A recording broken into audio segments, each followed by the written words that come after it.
Dah makan ke belum? Dah. Assalamualaikum. Assalam.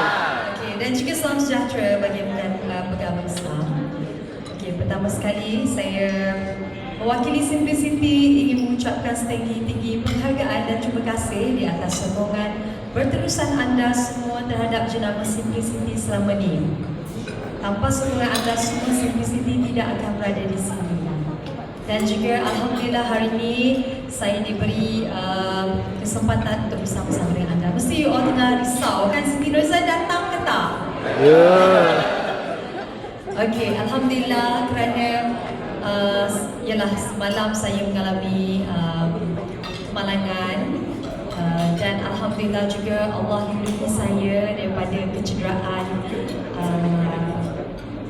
yang teruk dan Alhamdulillah saya cuma cedera ringan saja. Sebab tu saya update di social media supaya peminat-peminat saya tak risau.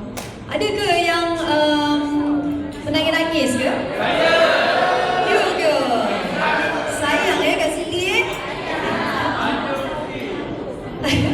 Macam-macam saya baca dekat media sosial memang terbuktilah peminat saya, Siti Zorner, pengguna produk saya sangat mengambil berat kepada saya, kesihatan saya dan Alhamdulillah saya sihat. Macam mana anda tengok ni, saya boleh pakai kasut tinggi ni kira okey lah. Alhamdulillah Sebenarnya doktor tak bagi ni, tapi saya rasa macam okey ke? Okay. Nanti kalau sakit nanti saya cabut lah. Alright. Ini bukan kali pertama kan kita berkumpul untuk bersama-sama beraya dengan saya melalui program yang telah pun kita buat sebelum ni ya, dengan challenge yang telah pun anda sertai. Dan Alhamdulillah tahun ini untuk sekian kalinya kita berkumpul lagi untuk tema raya tahun ini iaitu Anggun Berseri Memikat Hati. Hati, betul. Yang mana mencerminkan aspirasi kami untuk membantu setiap individu tampil lebih yakin dan juga berseri.